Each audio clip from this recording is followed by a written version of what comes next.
La place Péberlan à Bordeaux, sans dessus-dessous, les travaux du tramway vont considérablement modifier la circulation dans le secteur dès demain. Trafic toujours, il faudra certainement compter sans les bus. Demain également, grève nationale des conducteurs. Le chauffage de temps en temps, de l'eau chaude parfois. Les élèves du lycée Castler en ont ras l'internat. Ils l'ont fait savoir en manifestant aujourd'hui à Bordeaux. Et puis dans cette édition également le sport, les idées sorties de Karine. Et il y a un invité, il s'agit ce soir de Pierre Dulbecco, un Bordelais piéton militant qui vient de publier un petit recueil d'idées pour améliorer notre urbain quotidien. Mais pour commencer, un sujet récurrent dans... Pierre Dulbecco, bonsoir. Bonsoir. Vous êtes ingénieur en bois, mais ça, a priori, c'est pas le plus important. Non, ce qui est important, c'est que vous êtes membre de l'association Droits de Piétons et que vous venez de publier un petit recueil d'idées pour améliorer notre urbain quotidien. Avant d'en revenir à quelques-unes de vos propositions et de vos remarques, parlez-nous justement de la façon dont vous, au quotidien, vous envisagez les déplacements urbains. Bon, alors tout d'abord, les déplacements urbains sont souvent des déplacements de faible distance. Il y a des tas de façons de se déplacer. Il y a évidemment le vélo, le bus, bientôt nous aurons le tramway, et évidemment la marche à pied. Et souvent, c'est une combinaison de tous ces modes. Demain, par exemple, vous allez être embêté. Demain, il n'y aura pas de bus, effectivement, je l'ai vu tout à l'heure. Donc, au quotidien, c'est surtout pied et marche et vélo. Un petit chiffre, je fais environ 1000 km par an à pied plus vélo. Alors, ce n'est pas grand-chose, puisque ça fait même pas 3 km par jour, et pourtant c'est un petit entretien physique. Alors, ça vous énerve lorsque vous marchez sur le trottoir de voir que certaines personnes sont en voiture, coincées dans les embouteillages pour aller faire 500 mètres, éventuellement acheter un peu de pain? Oui, c'est vrai. C'est-à-dire qu'en fait, il y a beaucoup de choses. C'est vrai que quand on regarde les statistiques, on nous dit que 25% des voitures qui démarrent vont faire moins de 2 km. C'est-à-dire des déplacements très faibles qui, dans la plupart des cas, à part quand on a transporté quelque chose de lourd, pourraient tout à fait se faire autrement, désengorger la ville, et donc moins de pollution, moins d'encombrement, et moins de bruit, etc.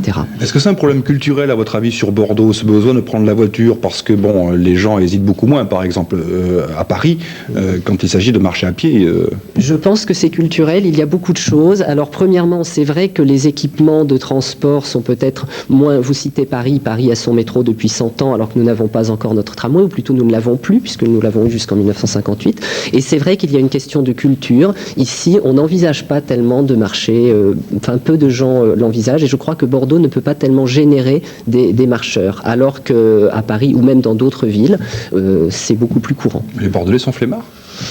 Je ne sais pas s'ils sont flemmards, c'est une question d'habitude. Je crois aussi que le fait qu'on puisse se garer, je dirais un peu impunément, n'importe comment, incite. C'est vrai que si on ne pouvait vraiment pas se garer sur un trottoir, sur un passage piéton, sur un arrêt de bus, etc., et bien souvent on ne pourrait plus se garer. Alors comme on le peut, alors on le fait. Imaginez quelqu'un qui prenne sa voiture pour 800 mètres, il n'est pas prêt à faire 500 mètres pour aller se garer. Alors que dans d'autres villes du Nord, des fois on dit aux amis qui sont venus, tu as pu te garer? Ah ouais, pas de problème, je suis 3 rues plus loin. Alors qu'à Bordeaux, on a pris la voiture pour les 3 rues plus loin.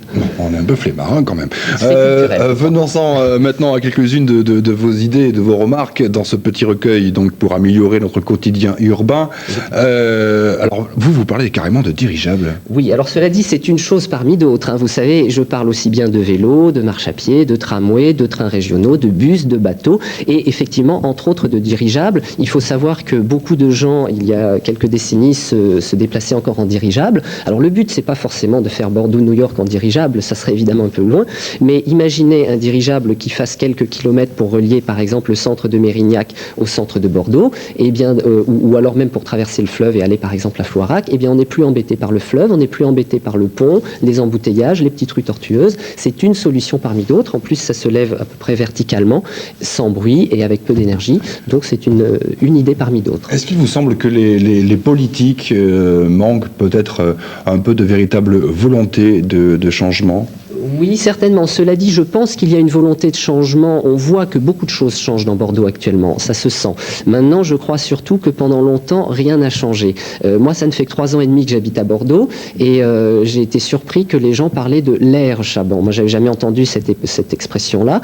Et c'est vrai que j'ai l'impression que pendant 50 ans, peu de choses, enfin surtout à la fin, se sont passées et qu'on le paye maintenant. Alors, avec votre petit recueil, est-ce que maintenant vous avez l'intention de démarcher les hommes politiques, les décideurs, secteur? Tout à fait. Alors le but, en fait, bon, je fais partie d'une association, une association donc de piétons. Notre but, c'est à la fois un peu de pester parfois contre des équipements farfelus ou des voitures mal garées, mais c'est aussi de proposer des choses. Nous avons commencé à l'envoyer aussi bien à la mairie, au conseil régional, à la préfecture, etc.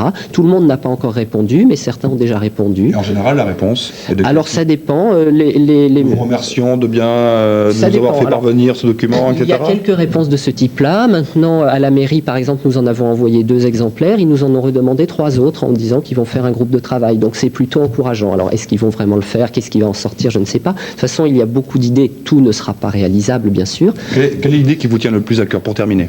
Alors pour terminer... Qui vous semble vraiment réglé rapidement, j'allais dire. Oui, rapidement. Alors j'en dirais 2 ou 3 très rapidement. Oui. Premièrement, utiliser mieux le fleuve avec des bateaux qui le desservent. Ça commence à se faire avec Bordeaux-Lormont, mais on peut faire mieux. Le tramway, bien sûr, qui va venir. Et puis également, la culture de la voiture, c'est petit à petit de moins avoir une voiture personnelle, mais de pouvoir utiliser une voiture autre, par exemple comme un réseau de voitures partagées ou des choses comme ça. Ça commence à exister à Bordeaux. Voilà, et puis je vais le faire à votre place parce que je l'ai appris grâce à votre recueil.